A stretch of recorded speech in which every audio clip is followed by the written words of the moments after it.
Hello everyone. আগের ক্লাসে আমরা অর্থাৎ ধারক ধারকত্বের দ্বিতীয় পর্বে সমান্তরাল পাতধারকের যে রাশিমালা এবং সমান্তরাল পাতধারক কোন কোন বিষয়ের উপর নির্ভর করে সে সম্পর্কে জেনেছি এবং সমান্তরাল পাতধারকের অভ্যন্তরে বায়ুর পরিবর্তে অন্য কোনো পরাবৈদ্যুতিক পদার্থ প্রবেশ করালে বা নির্দিষ্ট বেদে অন্য কোনো স্ল্যাব প্রবেশ করালে তার ক্ষেত্রে ধারকত্বের যে পরিবর্তন বা ধারকত্ব কিভাবে পরিবর্তিত হচ্ছে তার রাশিমালা পেয়েছি আমরা।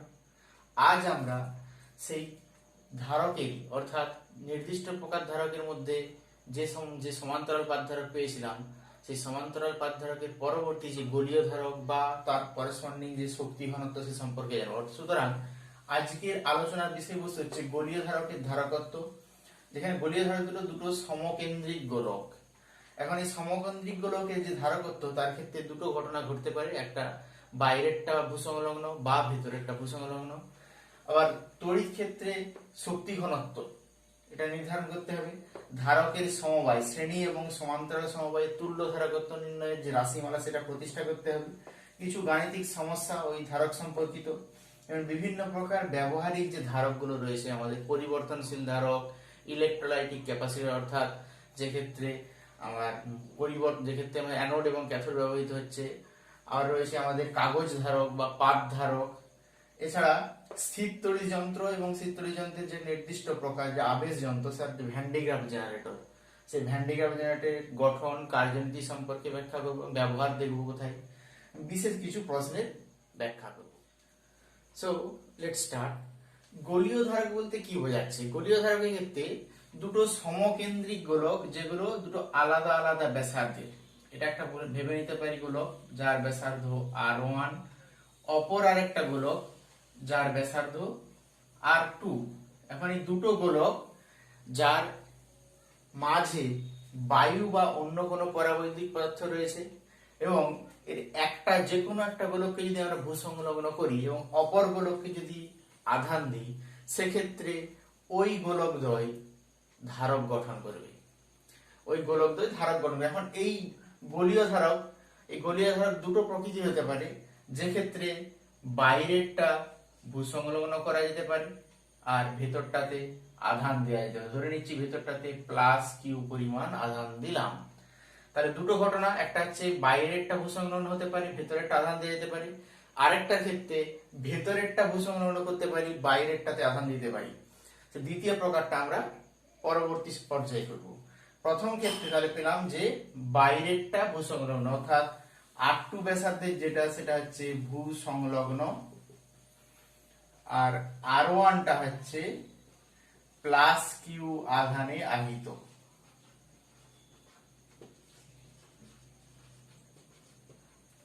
সেক্ষেত্রে এটাকে যদি আমরা A গোলক বলি, এটাকে যদি B গোলক বলি, অর্থাৎ A গোলক হচ্ছে +Q আধানে আহিত এবং B গোলক হচ্ছে ভূসংলগ্ন। এখন আমাদের ধারকত্ব নির্ণয় করতে গেলে আমাদের প্রয়োজন এদের মধ্যে বিভব কত, অর্থাৎ A গোলকের বিভব কত। কি ঘটছে, যেহেতু A গোলক +Q আধানে আহিত সেহেতু B গোলকের সামনের প্রান্ত অর্থাৎ ভেতরের অংশে -Q আধানে আহিত হবে এবং বাইরের অংশে +Q আধানে আবেশিত হবে। এখন এই যে +Q -Q এর মধ্যে -Q আধানটা হচ্ছে বদ্ধ আধান আর বাইরের +Q আধান যেটা আবেশিত হচ্ছে সেটা মুক্ত আধান। সেটা ভূসংলগ্ন হওয়ার জন্য গোলকটা বাইরে অর্থাৎ নিচে নেমে ভূমিস্থ হয়ে যাবে। সেক্ষেত্রে A গোলকের বিভব নির্ণয় করতে চাই আমরা, অর্থাৎ VA ইকুয়াল টু বলতে পারি নিজস্ব +Q আধানের জন্য বিভব অর্থাৎ +Q আধানের জন্য বিভব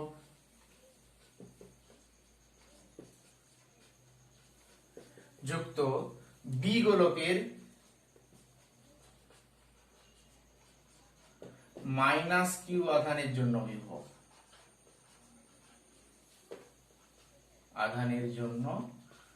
বিভব এখন A গোলকের +Q আধানের জন্য বিভবের রাশিমালা আমরা কি জানি? বিভবের রাশিমালা হচ্ছে Q/K × R, যেখানে R হচ্ছে গোলকের ব্যাসার্ধ। অর্থাৎ এক্ষেত্রে বায়ু মাধ্যম যদি হয়, তার ভেতরটা যদি বায়ু মাধ্যম হয় সেক্ষেত্রে আমরা লিখতে পারি যে Q/K × R1, যেখানে K কে হচ্ছে বায়ু মাধ্যমের ক্ষেত্রে 1, যদি অন্য কোনো মাধ্যমে তাহলে কে নির্দিষ্ট মান থাকবে। আবার বি গোলকের মাইনাস কিউর জন্য কি পেতে পারি, minus of Q by K into R2। আমরা গোলকের অভ্যন্তরে বা পৃষ্ঠে বিভবের রাশিমালা আমরা জানি কিউ বাই কে আর, যেখানে আর হচ্ছে গোলকের ব্যাসার্ধ। অর্থাৎ এখান থেকে আমরা পাই Q by K into 1 by R1 minus 1 by R2, অর্থাৎ R2 minus R1 by R1 R2। সুতরাং এই যে গোলকটা গঠিত হলো, এখানে গোলীয় ধারকটা গঠিত হলো, গোলীয় ধারকের বিভব কত হবে, বিভব পেলাম আমরা VA। ধারকত্ব কত, ধারকত্ব C সমান আমরা জানি কিউ বাই ভি।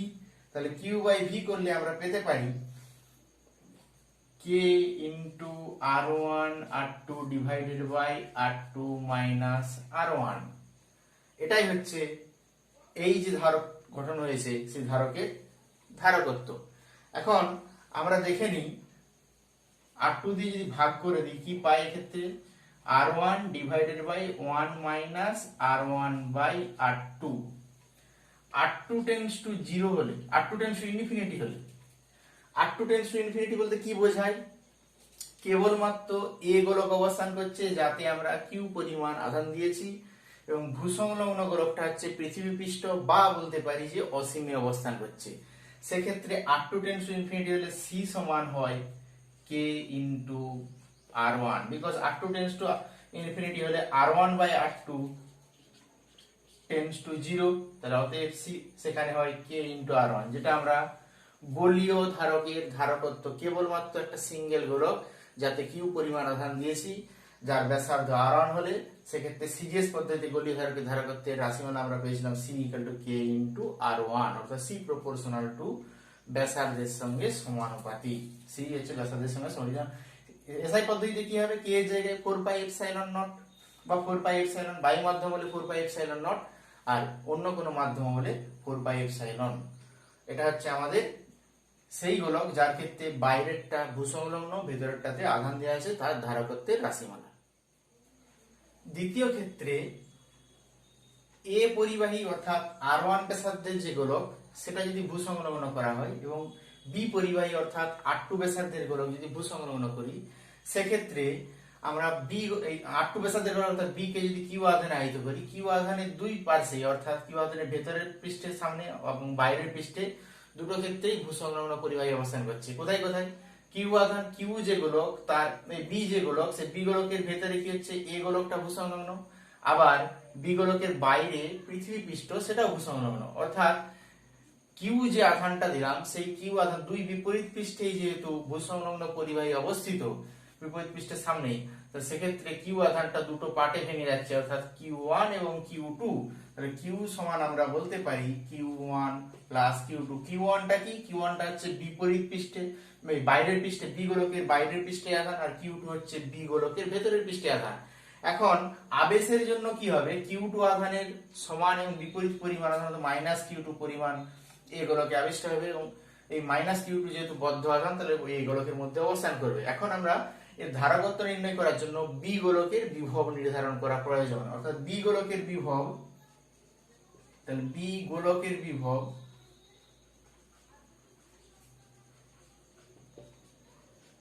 অর্থাৎ ভিবি সমান আমরা বলতে পারি বি গোলকের নিজস্ব আধান, বি গোলকের নিজস্ব আধান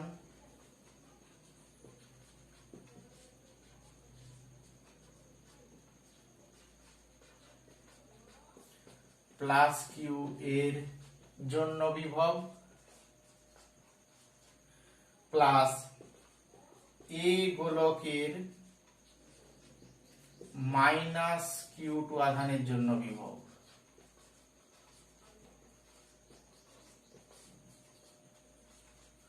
অর্থাৎ আমরা বলতে পারি যে বি গোলকের নিজস্ব আধান প্লাস কিউ এর জন্য বিভব এবং এ গোলকের মাইনাস Q2 আধানের জন্য বিভব। অর্থাৎ আমরা বলতে পারি Q divided by KR2 minus Q2 divided by KR2। প্রথম ক্ষেত্রে Q ডিভাইডেড বাই KR2 হচ্ছে বি গোলকের পৃষ্ঠ বিভব, এবং Q2 ডিভাইডেড বাই KR2 এটা পাচ্ছি যে এ গোলকের মাইনাস Q2 আধানের জন্য ওই গোলক থেকে ওই গোলকের কেন্দ্র থেকে R2 দূরত্বে, অর্থাৎ আমরা কোন বিন্দু আধানের জন্য, তাহলে এইগুলোকে এখানে বিন্দু গোলক বিন্দু আধান ধরে নিচ্ছি, এগুলোকে আধান কি, তাহলে সেই বিন্দু আধানের জন্য আর দূরত্বে আমরা বিভব পেয়েছি কিউ বাই কে আর, সেই শর্ত অনুযায়ী তাহলে ক্ষেত্রে পাচ্ছি কিউ টু বাই ডি, এখানে ডিসটেন্স বি গোলকের পৃষ্ঠের দূরত্ব হচ্ছে কেন্দ্র থেকে আর টু, এখানে Q two by K R two. এবার আমরা কিউ এবং কিউ টুর মধ্যে সম্পর্ক প্রতিষ্ঠা করতে চাই, এই সম্পর্ক প্রতিষ্ঠা করার জন্য এ গোলকের পৃষ্ঠের বিভব নির্ণয় করতে চাই। এখন এ গোলকের পৃষ্ঠের বিভব ভি এ যদি ধরে নিই, সেটা আমরা পাই যে বি গোলকের আধানের জন্য বিভব অর্থাৎ বি গোলকের আধান কি কিউ, কিউ আধানের জন্য বিভব অর্থাৎ Q by K into R two.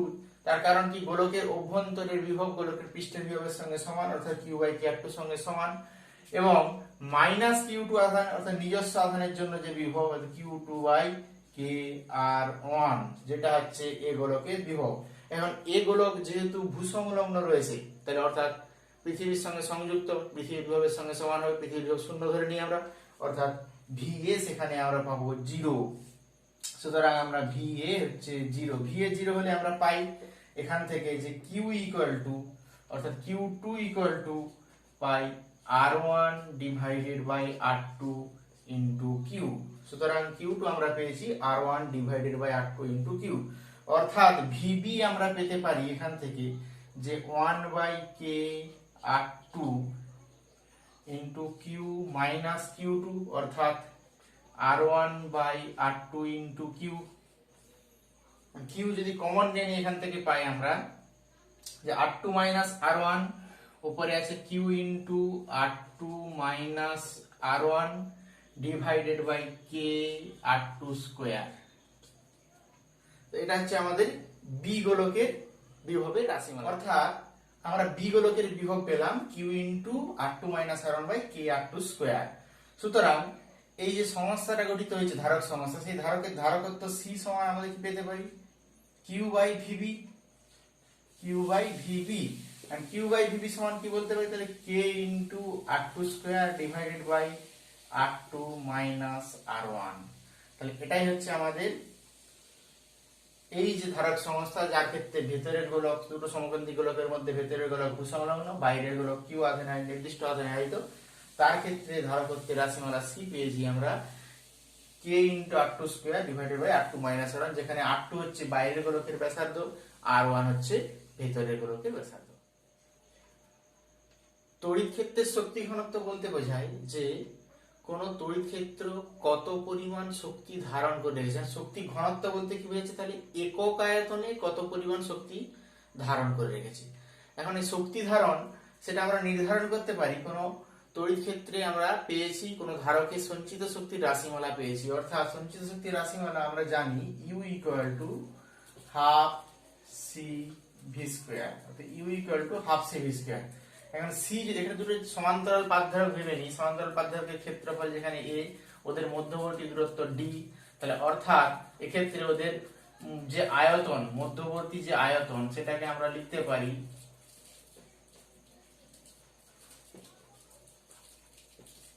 A into D. এখন এ ইন্টু ডি, এই আয়তনটা এপসাইলন তড়িৎ ভেদ্যতা সম্পন্ন বা কে পরাবৈদ্যুতিক মাধ্যম সম্পন্ন কোন মাধ্যম, কোন পরাবৈদ্যুতিক ধ্রুবক সম্পন্ন কোন মাধ্যম দ্বারা পরিপূর্ণ করা আছে। সেক্ষেত্রে আবার আমরা জানি যে ওই পরাবৈদ্যুতের ক্ষেত্রে ভি সমান ই ইন্টু ডি, এই সমান্তরাল পাতধারকের ক্ষেত্রে, বা ই সমান ভি বাই ডি। আবার সি সমান আমরা পেয়েছি যে যেহেতু সমান্তরাল পাতধারক, সমান্তরাল পাতধারকের রাশিমালাতে আমরা পেয়েছি epsilon A divided by D. এখানে মানগুলো পুট করলে আমরা পাই হাফ সি মানে epsilon A divided by D, আর ভি ইকুয়াল টু ইডি অর্থাৎ ই স্কয়ার ডি স্কয়ার। সুতরাং আমরা পাই half epsilon A epsilon E into A into D, অর্থাৎ এটা হচ্ছে মোট শক্তি। এই সমান্তরাল পাতধারকের মধ্যে কে পরাবৈদ্যুতিক মাধ্যম রাখার ফলে ধারকের সঞ্চিত যে শক্তি থাকে সেই শক্তির রাশিমালাটা মোট হচ্ছে half epsilon E into A into D. আর একক আয়তনে তাহলে শক্তি কি হবে, আয়তন দিয়ে যদি ভাগ করে দিই তাহলে শক্তি ঘনত্ব বা একক আয়তনের শক্তি, তাহলে এটা শক্তি ঘনত্ব সমান মোট শক্তি ডিভাইডেড বাই আয়তন। এখান থেকে পাই আমরা হাফ এপসাইলন ই স্কয়ার, হাফ এপসিলন ই স্কয়ার। আর বায়ু মাধ্যম যদি হতো এক্ষেত্রে, তাহলে বায়ু মাধ্যম হলে আমরা পাই সেক্ষেত্রে k ইকুয়াল টু 1 যেখানে, তাহলে epsilon equal to epsilon not, অর্থাৎ সেক্ষেত্রে শক্তি ঘনত্বকে আমরা ছোট ইউ দিয়ে প্রকাশ করলে ছোট ইউ পাই half epsilon naught square, half epsilon naught square বা half epsilon zero square. Epsilon zero কি? এপসাইলন জিরো হচ্ছে বায়ু মাধ্যমের তড়িৎভেদ্যতা। এখন তাহলে শক্তি ঘনত্বের একক কি হবে? শক্তি ঘনত্বের একক মোট শক্তি ডিভাইডেড বাই আয়তন, অর্থাৎ মোট শক্তি কত ক্ষেত্রে? মোট শক্তিকে আমি শক্তিকে জুল দিয়ে প্রকাশ করি, জুল পার মিটার স্কয়ার। তাহলে এসআই পদ্ধতিতে শক্তি ঘনত্বের একক হবে joule metre to the power joule per metre, joule per আয়তন, অর্থাৎ এক্ষেত্রে জুল পার মিটার কিউব বা joule metre to the power -3। মাত্রা কি হবে? তাহলে শক্তি ঘনত্বের মাত্রা, শক্তি ঘনত্বের মাত্রা পেতে পারি কৃতকার্যের মাত্রা শক্তির মাত্রার সঙ্গে সমান M L square T to the power -2 divided by L Q, অর্থাৎ M L inverse T to the power -2। এটা হচ্ছে আমাদের শক্তি ঘনত্বের রাশিমালা। এবার আমরা আসি ধারকের সমবায়। ধারকের সমবায় বলতে কি বোঝাচ্ছে? অর্থাৎ এক্ষেত্রে দুই বা ততোধিক ধারক নির্দিষ্ট নিয়ম মেনে অর্থাৎ পরপর সজ্জিত হচ্ছে, অথবা প্রত্যেকের প্রান্ত একই প্রান্তগুলো পরপর যদি যোগ করা থাকে সেক্ষেত্রে ধারক কিছু মিশ্র সমবায় বা সমবায় গঠন করছে, সেক্ষেত্রে আমাদের তার তুল্য ধারকত্ব নির্ধারণ করতে হতে পারে। এখানে ধারকের সমবায় মূলত দুটো প্রকার, একটা হচ্ছে শ্রেণী সমবায়, একটা সমান্তরাল সমবায়। এখন আমরা শ্রেণী সমবায়ে তুল্য ধারকত্ব নির্ধারণ করতে চাই। এখন শ্রেণী সমবায় বলতে কি বোঝাচ্ছে? শ্রেণী সমবায় বলতে বোঝাচ্ছে যে একটা ধারক যার, এটাকে যদি প্রথম 1 নম্বর পৃষ্ঠ, এটা 2 নম্বর পৃষ্ঠ ভাবি, অপর আরেকটা ধারক যার এটা 1 নম্বর পৃষ্ঠ, এটা 2 নম্বর পৃষ্ঠ, তাহলে প্রত্যেকটা ধারকের 2 নম্বর পৃষ্ঠ অপর ধারকের 1 নম্বর পৃষ্ঠের সঙ্গে যদি পরপর সংযুক্ত থাকে সেক্ষেত্রে যে ধারক গঠন সমস্যা গঠন করছে সেটা হচ্ছে শ্রেণী সমবায়। এখন এই শ্রেণী সমবায়ে কখনো কোনো ক্ষেত্রে আমরা যে পরপর দুই বা ততোধিক ধারক যোগ করছি একের সঙ্গে একের পৃষ্ঠের সঙ্গে অপর প্রথম পৃষ্ঠের, সেক্ষেত্রে ধারকের যে তুল্য ধারকত্ব কোনো ক্ষেত্রে কম বা বেশি হতে পারে। তার কারণ কি? এক্ষেত্রে দুটো সংযোগ পয়েন্ট, যেটা সেই সংযোগ বিন্দুতে আমাদের ঝালাই করার জন্য ধারকত্বের পরিবর্তন হতে পারে। এখন কোন যন্ত্রাংশের ক্ষেত্রে যদি আমাদের নির্দিষ্ট কোনো ধারকের প্রয়োজন হয় সেক্ষেত্রে কতকগুলো ধারকের সমবায়ের পরিবর্তে একটা বড় ধারক গঠন যদি আমরা নিই সেক্ষেত্রে আমাদের যন্ত্রাংশের যান্ত্রিক সুবিধা বেশি পাওয়া যেতে পারে। সেজন্য আমরা দুই বা ততোধিক ধারকের পরিবর্তে একটা ধারক অর্থাৎ তুল্য সমবায়ের ধারকত্ব নির্ধারণ করতে চাই। এবং তুল্য সমবায়ের ধারকত্ব নির্ধারণের জন্য আমরা ভেবে নিচ্ছি প্রথম ধারকের ধারকত্ব C1, দ্বিতীয় ধারকের ধারকত্ব C2, তৃতীয় ধারকের ধারকত্ব C3, এভাবে দুই অর্থাৎ C1 C2 C3 শ্রেণী সমবায় যোগ করা আছে।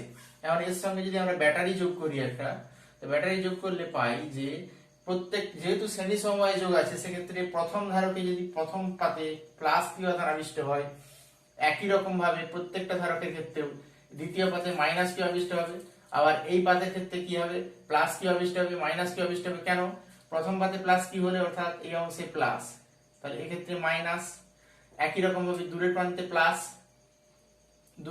প্লাস, অর্থাৎ এটা যেহেতু সংযোগ করা রয়েছে তাহলে সংযোগ করা থাকলে দূরের প্রান্তে প্লাস হলে এক্ষেত্রেও প্লাস হবে।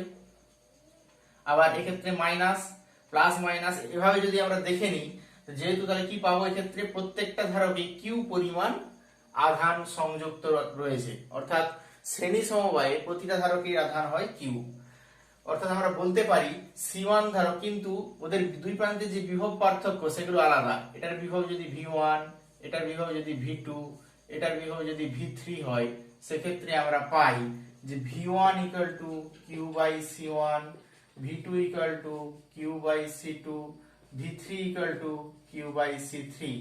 কারণ এক্ষেত্রে আধান একই, অর্থাৎ শ্রেণী সমবায়ে সংযোগ করলে প্রতিটা ধারকের আধান একই হবে। সেক্ষেত্রে আমাদের মোট আধান তাহলে কি হচ্ছে? কিউ যদি হয় তাহলে মোট বিভব কত? দুই প্রান্তের বিভব, সেটা যদি আমরা ভি ধরে নিই, অর্থাৎ ব্যাটারি তড়িৎচালক বা বিভবের ক্ষেত্রে ভি ধরে নিই, ভি সমান হয় V1 plus V2 plus V3, অর্থাৎ কিউ কমন নিয়ে রেখে দিলে 1/C1 plus 1/C2 plus 1/C3। এখন কি করতে চাইছি? এতগুলো পরপর ধারক ব্যবহার না করে ওর বদলে কেবলমাত্র একটা ধারক নিতে চাই। কেবলমাত্র একটা ধারক যেটা ওই সমতুল্য ধারকের মতো আচরণ করবে। তাহলে সাব ধারকত্ব আমরা তুল্য ধারকত্ব সি ধরে নিলাম। একই রকম ভাবে ওর দুই প্রান্তের বিভব ভি হলে আমরা পাই V equal to Q by C. দুটো সমীকরণকে তুলনা করলে আমরা পাই 1/c equal to 1/c1 plus 1/c2 plus 1/c3। এবং অসংখ্য যদি ধারক থাকতো পরপর, তাহলে কি হতো, তার অনন্যক গুলোর সমষ্টি হবে তুল্য ধারকত্বের অনন্যক। তাহলে 1/c হচ্ছে সি যেখানে তুল্য ধারকত্ব, তুল্য ধারকত্বের অনন্যক হচ্ছে সমস্ত ধারকগুলোর অনন্যকের সমষ্টি। এখন এক্ষেত্রে যদি আমাদের C1 সর্বনিম্ন হয়, C1 সর্বনিম্ন হলে সেক্ষেত্রে 1/c মাচ গ্রেটার 1/c1, তার কারণ কি প্রত্যেকটা যোগফলের সঙ্গে সমষ্টি হচ্ছে 1/c। তাহলে c সমান কি বলতে পারি, লেস দ্যান c1, c সমান লেস দ্যান c1, অর্থাৎ তুল্য ধারক শ্রেণী সমবায় তুল্য ধারকত্ব সর্বনিম্ন ধারকত্বের চেয়েও ক্ষুদ্র। যেটা রোধের ক্ষেত্রে পেয়েছিলাম শ্রেণী সমবায় তুল্য রোধ সর্বোচ্চ রোধের চেয়েও বেশি, এক্ষেত্রে উল্টোটা, যে শ্রেণী সমবায় তুল্য ধারকত্ব সেটা হচ্ছে ক্ষুদ্রতম ধারকত্বের চেয়েও ক্ষুদ্র। এটা হচ্ছে আমাদের শ্রেণী সমবায় পেলাম, এবং শ্রেণী সমবায়ে তুল্য ধারকত্ব নির্ণয়। এবার আমরা আসি সমান্তরাল সমবায় সম্পর্কে। এখন সমান্তরাল সমবায়ের ক্ষেত্রে কি দেখতে পাচ্ছি, প্রত্যেকটার এক নম্বর প্রান্ত, এটাও এক নম্বর, এটাও এক নম্বর, এটাও এক নম্বর, যে ধরে নিই এক নম্বর প্রান্ত একসঙ্গে যোগ করা আছে, এবং প্রত্যেকটা 2 নম্বর প্রান্ত একসঙ্গে যোগ করা আছে। অর্থাৎ 1 নম্বর প্রান্তগুলো এ বিন্দুতে, 2 নম্বর প্রান্তগুলো বি বিন্দুতে সংযোগ করা আছে। প্রত্যেকটা ধারকত্ব C1 C2 C3 হলে, যদি ওদের ওই সংস্থাটাকে যদি ভি বিভব পার্থক্যের সঙ্গে যোগ করা হয়, অর্থাৎ এ এবং বি প্রান্তের মধ্যে যে বিভব পার্থক্য, অর্থাৎ ভি এ মাইনাস ভিবি, সেটা ভি এর সঙ্গে সমান যদি আমরা ধরে নিই, তাহলে সেক্ষেত্রে প্রতিটা ধারকের দুই প্রান্তে বিভব সমান। আমরা সেক্ষেত্রে পেতে পারি প্রতিটা ধারকের আধান কি পেতে পারি, তাহলে কিউ সমান C1V, আবার কিউ এক্ষেত্রে Q1, তাহলে Q2 সমান C2V, Q3 সমান C3V। এখন তড়িৎ চালক বল, ব্যাটারি থেকে যে তড়িৎ চালক বল খরচ হচ্ছে, তার জন্য যে আধান জমা হচ্ছে, সে টোটাল আধানটা যদি আমরা কিউ ধরে নিই, তাহলে কিউ সমান Q1 plus Q2 plus Q3। সমান্তরাল সমবায়ে দুই প্রান্তের বিভব ধ্রুবক, সেই জন্য প্রত্যেকটাতে ভি ধ্রুবক, কিন্তু আধান ধ্রুবক নয়, সেই জন্য কিউ সমান আমরা পাচ্ছি এক্ষেত্রে C1 plus C2 plus C3 into V. এখন এই সমান্তরাল সমবায়ের পরিবর্তে যদি একটা তুল্য ধারক নিতে পারতাম যার ধারকত্ব সি, এবং ওটাকে ওই একই তড়িৎ চালক বল বা ব্যাটারির সঙ্গে যোগ করলে আমরা পেতে পারি যে কিউ ইকুয়াল টু একই রকম ভাবে সি ইন্টু ভি। তুলনা করলে পাই অতএব C equal to C1 plus C2 plus C3। তাহলে এটাই হবে ওই সমান্তরাল সমবায়ে তুল্য ধারকত্বের রাশিমালা, যেটা রোধের ক্ষেত্রে শ্রেণী সমবায়ে তুল্য ধারকত্ব নির্ধারণ করছে, তুল্য রোধ নির্ণয় করছে, এক্ষেত্রে সেটা হচ্ছে তুল্য ধারকত্বের রাশিমালা। সমান্তরাল সমবায়ে তুল্য ধারকত্বের রাশিমালা শ্রেণী সমবায়ে তুল্য রোধ নির্ণয়ের রাশিমালার মতোই দেখতে। এক্ষেত্রে আমরা দেখতে পাচ্ছি কি যে C3 যদি সবচেয়ে বড় হয়, অর্থাৎ C3 greater than C2 greater than C1 হয়, তাহলে সেখানে C গ্রেটার দেন C3, অর্থাৎ তুল্য ধারকত্ব এক্ষেত্রে সবচেয়ে বড় ধারক যেটা, বা যা ধারকত্ব যেটা যা সবচেয়ে বেশি, তার চেয়েও বেশি। এক্ষেত্রে ধারকত্বে সমান্তরাল পাদধারক বা সমান্তরাল পাদধারক সম্পর্কিত যে শ্রেণী সমবায় সমান্তরাল সমবায়, এই সম্পর্কিত যে সমস্ত গাণিতিক সমস্যাগুলো আছে, তার মধ্যে এটা একটা গাণিতিক সমস্যা ভেবে নিচ্ছি, এটা একটা এ পাত এবং বি পাত।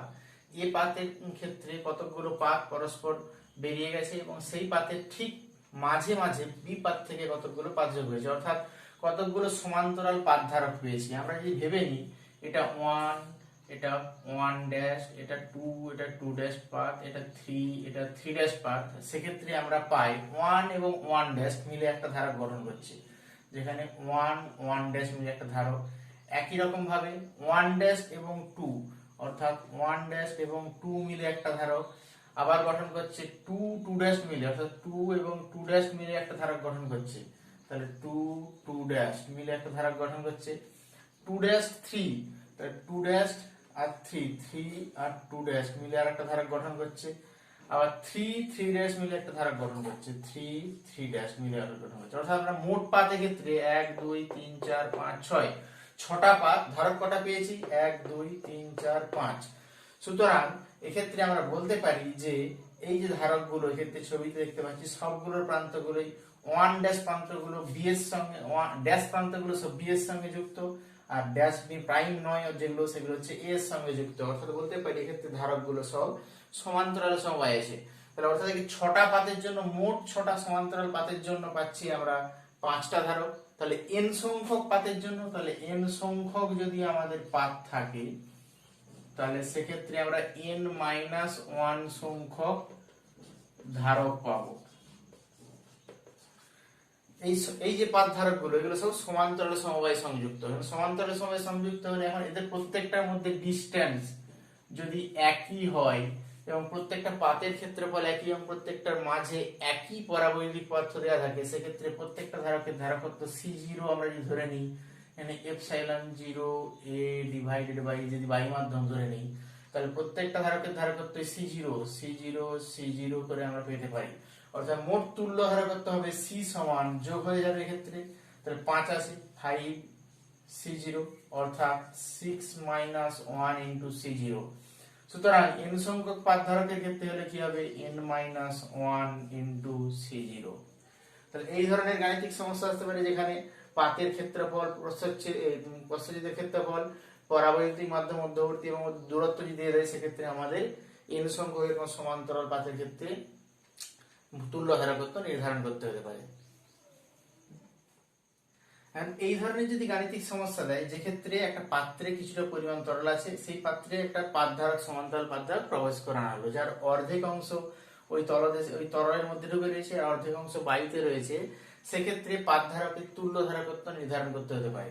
সেক্ষেত্রে আমরা কি পেতে পারি? তাহলে এক্ষেত্রে আমরা দেখতে পাচ্ছি যে একই পাত, এটা যদি এ পাত, এটা যদি বি পাত হয়, এ পাতের কিছুটা অংশ বায়ুতে, তাহলে আমরা বলতে পারি এ পাতের কিছুটা অংশ বায়ুতে, যার প্রস্থচ্ছেদের ক্ষেত্রফল তাহলে কি হয়ে যাবে? হাফ হাফ হয়ে যাবে, মানে ক্ষেত্রফল প্রস্থচ্ছেদ নয়, এক্ষেত্রে পাতের যে ক্ষেত্রফল, টোটাল পাতের ক্ষেত্রফল যদি আলফা হয় তাহলে এই পাতের ক্ষেত্রফল হবে α/2, যেটা বায়ু মাধ্যমে রয়েছে, তাহলে এটা হচ্ছে বায়ু এখানে রয়েছে মাঝে। আর আরেকটা পাত পাচ্ছি যেটাতে প্রস্থচ্ছেদের ক্ষেত্রফল α/2, যার মাঝে হচ্ছে কে পরাবৈদ্যুতিক মাধ্যম সম্পন্ন পদার্থ রয়েছে, দুটো কানেক্টেড রয়েছে, অর্থাৎ এটাও একটা সমান্তরাল সমবায় গঠন করছে।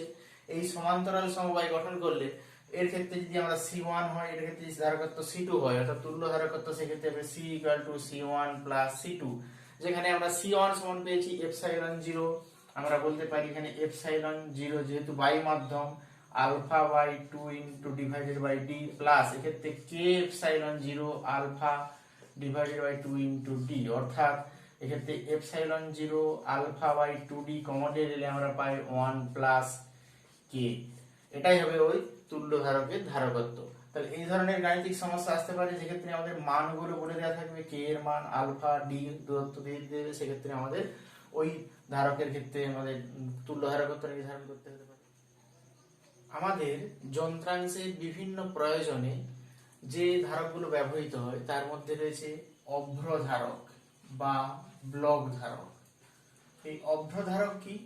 এই অভ্র ধারক হচ্ছে কিছুই নয়, কতকগুলো সমান্তরাল পাত সমবায়, যার টিনের পাত বলতে পারি। এই টিনের পাতের মধ্যে অসংখ্য টিনের পাত, যার মাঝে অভ্র হচ্ছে পরাবৈদ্যুতিক মাধ্যম হিসেবে ব্যবহৃত হচ্ছে। তাহলে এর মাঝে অভ্র রয়েছে, এগুলো অভ্র যদি ভেবে নিই আমরা, তাহলে অভ্র হচ্ছে পরাবৈদ্যুতিক মাধ্যম।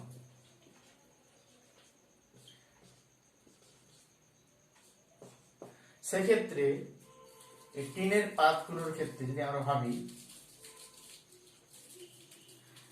এরা এক একটা সমান্তরাল সমবায় গঠন করছে। এই সমান্তরাল সমবায় তুল্য ধারকত্ব আমরা নির্ধারণ করতে পারি। তাহলে এর জন্য যে ধারকটা গঠন হচ্ছে সেটা হচ্ছে অভ্র ধারক বা ব্লক ধারক। এই অভ্র ধারক বা ব্লক ধারক কোথায় ব্যবহৃত হয়? কারণ এর ধারকত্ব কোনোভাবেই পরিবর্তন করানো যায় না, কমানো বা বাড়ানো যায় না, ফিক্সড ধারকত্ব। তাহলে এটা ব্যবহার করা হয় আমাদের বেতার গ্রাহক যন্ত্রে। এর ব্যবহার হচ্ছে বেতার গ্রাহক যন্ত্র।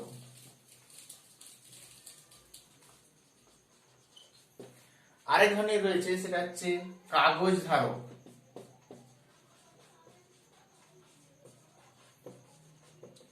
কাগজ ধারক হচ্ছে অ্যালুমিনিয়ামের ফয়েল বা টিনের ফয়েল, দুটো অ্যালুমিনিয়ামের ফয়েল ও দুটো টিনের ফয়েলকে যদি আমরা গোটাই, কিভাবে গোটাচ্ছি ভেবে নিতে পারি। এটা একটা অ্যালুমিনিয়ামের ফয়েল, এটা আরেকটা টিনের ফয়েল। এই অ্যালুমিনিয়াম এবং টিন বা অ্যালুমিনিয়ামের দুটোই অ্যালুমিনিয়ামের ফয়েল বা দুটোই টিনের ফয়েল, এর মাঝে যদি আমরা একটা কাগজ, মোমে ভেজানো কাগজ,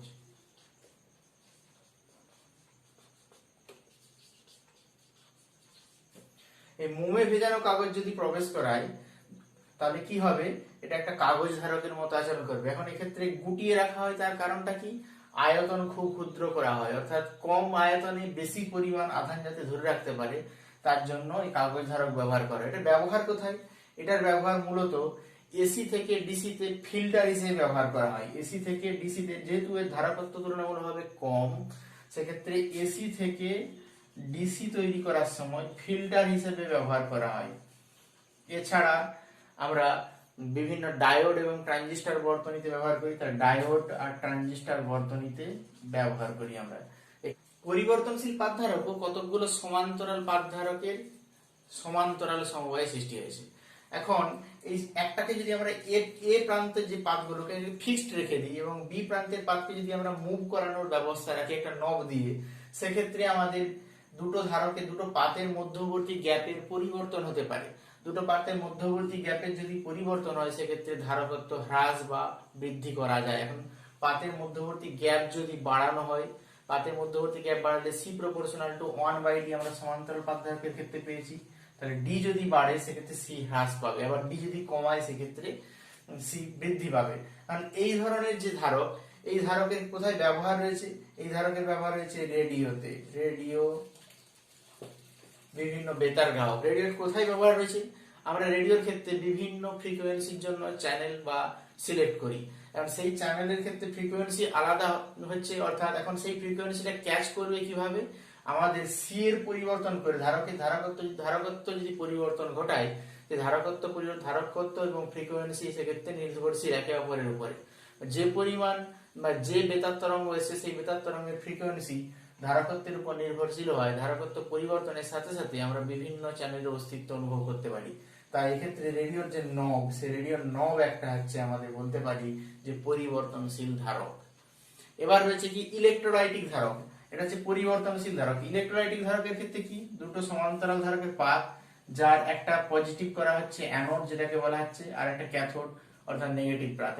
এর মধ্যে অ্যালুমিনিয়াম অক্সাইড, দুটো অ্যালুমিনিয়ামের পাত বা টিনের পাত বলতে পারি, এর মধ্যে কোন সক্রিয় তরল ইলেকট্রোলাইট বা তড়িৎ বিশ্লেষ্য পদার্থ রাখলে, এই তড়িৎ বিশ্লেষ্য পদার্থ কি করবে, অ্যানোডে হচ্ছে অ্যালুমিনিয়াম অক্সাইডের একটা আস্তরণ পাঠাবে। যদি অ্যালুমিনিয়ামের পাত হয়, তাহলে অ্যানোডে একটা পুরু আস্তরণ সৃষ্টি করবে অ্যালুমিনিয়াম অক্সাইডের একটা আস্তরণ। এই আস্তরণটা বলতে পারি অ্যালুমিনিয়াম অক্সাইড।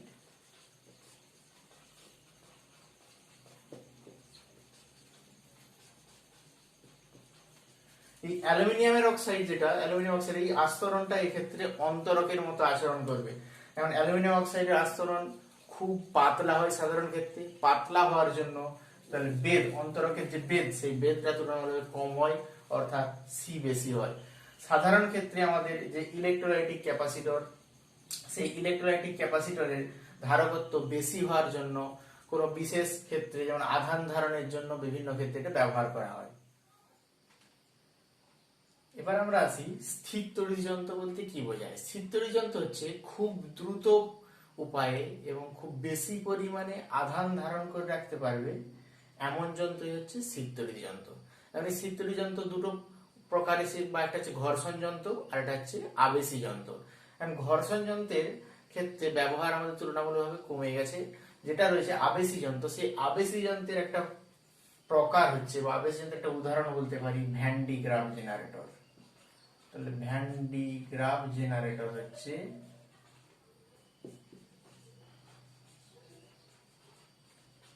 আবেশী যন্ত্রের একটা উদাহরণ।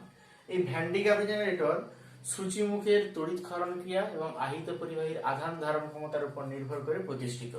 এখন এই ভ্যান ডিরাক জেনারেটরের যে গঠন চিত্রটা আমরা দেখে নিই, সেক্ষেত্রে দেখতে পাচ্ছি একটা সিল্কের বেল্ট। সিল্কের বেল্টটা হচ্ছে P1 P2 দুজোড়া P1 P2 কপিকলের সাহায্যে যুক্ত।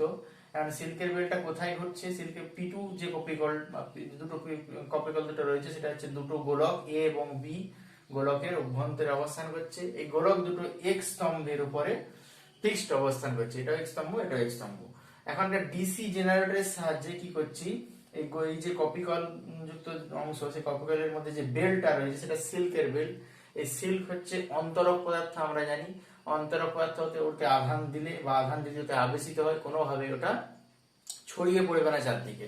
তাহলে এক্ষেত্রে কি ঘটনা ঘটছে, যে একটা ডিসি জেনারেটর, এটা ডিসি জেনারেটরের সাহায্যে এই বি বেল্টের বি গোলকের সঙ্গে যুক্ত যে বেল্ট তার অভ্যন্তরে একটা বিন্দু যেখানে ধনাত্মক আধান পাচ্ছি আমরা বা খরিত হচ্ছে। এখন ধনাত্মক আধানের করেসপন্ডিং একটা বিন্দু বা ডি সূচিমুখ নিলাম, সেই সূচিমুখটা ভূসংলগ্ন করা আছে। ডি সূচিমুখে তাহলে কি হবে, ধনাত্মক আধানের বিপরীত আধান অর্থাৎ ঋণাত্মক আধান আবেশিত হবে এবং অপর এই ঋণাত্মক আধানটা হচ্ছে বদ্ধ আধান এবং ওর করেসপন্ডিং দূরতম প্রান্তে যে ধনাত্মক আধানটা সেটা কি হবে, ভূমিস্থ হয়ে যাবে। তাহলে এখন এই সূচিমুখের কি হবে, ঋণাত্মক আধানের পরিমাণ বেশি হলে সূচিমুখটা কি করবে, আধান ক্ষরণ ঘটাবে। আধান ক্ষরণ ঘটালে কি হবে, এই যে সিল্কের বেল্ট যে অন্তরক বেল্ট, সেই বেল্টটা মোটরের সাহায্যে যেহেতু ঘুরছে কপিকলের মাধ্যমে, সেহেতু ওই বেল্টে কি হবে, আধানগুলো ঋণাত্মক আধান যোগ হবে। এখন এই ঋণাত্মক আধান ক্ষরণের ফলে ঋণাত্মক আধান প্রাপ্ত হয়, যেহেতু অন্তরক তাহলে চারপাশে ছড়িয়ে যাবে না, এবং যেহেতু এটা মোটরের সাহায্যে ঘুরছে তাহলে কি হবে, এই বেলটা পুরোটাই আধান গ্রহণ করে উপরের দিকে উঠতে থাকবে। আর উপরের দিকে উঠতে থাকলে আরো একটা সূচিমুখ দেখতে পাচ্ছি যেটা বি গোলকের সঙ্গে যোগ করা আছে জি। কারণ এই গোলকের সাথে এই যে বেল্টের যে ঋণাত্মক আধানের আবেশ ঘটবে এবং জি যে সূচিমুখ তার সামনের প্রান্তে অর্থাৎ অগ্রভাগে ধনাত্মক আধান এবং বি গোলকের উপরে ঋণাত্মক আধান আবেশিত হবে। এবার জি গোলকের যেহেতু সূচিমুখ এবং এই আধানটা কি হবে, বি গোলকের ঋণাত্মক আধান দ্বারা প্রশমিত হয়ে যাচ্ছে। প্রশমিত হয়ে গেলে কি হবে, বি গোলকের বাইরের স্তরে কেবলমাত্র ঋণাত্মক আধান অবস্থান করবে। একই রকম ভাবে সি সূচিমুখের জন্য বেল্টের উপরে ধনাত্মক আধান আবেশিত হচ্ছে, সেই ধনাত্মক আধান প্রাপ্ত হচ্ছে বেল্ট, সিল্কের বেল্ট, এবং এই ধনাত্মক আধান করেসপন্ডিংলি যে এফ সূচিমুখের অগ্রভাগে ঋণাত্মক আধান এবং দূরতম প্রান্তে ধনাত্মক আধান, এবং বেল্টের মধ্যে যে গোলক এ গোলক নিয়েছে সেই এ গোলকের উপরে ধনাত্মক আধান আবেশিত হচ্ছে। কারণ এই যে ধনাত্মক আধান কি করবে, এফ যে সূচিমুখের ঋণাত্মক আধানকে প্রশমিত করে দেবে। তাহলে বাইরের অংশ যে গোলকের যে বাইরের পৃষ্ঠের আধান সেটা সবসময় ধনাত্মক আধানে অবস্থান করবে। তাহলে দেখতে পাচ্ছি এ গোলক ধনাত্মক আধানে আহিত হচ্ছে, বি গোলক ঋণাত্মক আধানে আহিত হচ্ছে। এবার বারবার যদি আমরা কপিকলের সাহায্যে বেলটাকে ওঠানামা করতে থাকি তাহলে কি হবে, বি গোলকের ঋণাত্মক আধান পরিমাণ বাড়তে থাকবে, এ গোলকের ধনাত্মক আধান পরিমাণ বাড়তে থাকবে। অর্থাৎ আধান বৃদ্ধি পাচ্ছে মানে এই গোলক দুইয়ের মধ্যে বিভব পার্থক্যের সৃষ্টি হবে, অর্থাৎ উচ্চ বিভব সৃষ্টি করা সম্ভব হবে। এখন সাধারণ যে বায়ু, আমাদের বায়ু মাধ্যম, সে বায়ু মাধ্যমে যদি যন্ত্রটাকে রাখি কি ঘটনা ঘটবে, বায়ু মাধ্যমে রাখলে কি হবে, বায়ু বেশিক্ষণ আধান ধারণ করে রাখতে পারে না। তাহলে কি হবে, এক্ষেত্রে আধানের ক্ষরণ ঘটবে এবং ওর যে বিভব হ্রাস পাবে। সেই জন্য কি করা হয়, উচ্চ চাপে বায়ু শূন্য স্থানে প্রবেশ করানো হয় যন্ত্রটাকে পুরোটাকে, তারপর নাইট্রোজেন বা ফ্রিয়ন গ্যাস যেগুলো, সেই গ্যাসগুলোর ক্ষেত্রে ওর মধ্যে উচ্চ চাপে প্রবেশ করে রাখা হয়। নাইট্রোজেন বা ফ্রিয়ন এরা হচ্ছে খুব সহজেই আধান ধারণ করতে পারে না, অর্থাৎ আধানকে সহজে গ্রহণ করে না। তাই উচ্চ চাপে যখন নাইট্রোজেন বা ফ্রিয়ন রাখা হয় তখন বারবার ঘূর্ণনের ফলে এ এবং বি গোলকের মধ্যে যে বিভব পার্থক্য, সেই বিভব পার্থক্য বৃদ্ধি করা যায় এবং আধান সংরক্ষণ করে রাখা যায়। অর্থাৎ আমরা বলতে পারি ভ্যান ডি গ্রাফ জেনারেটরের সাহায্যে উচ্চ মাত্রার বিভব সৃষ্টি করা যায়।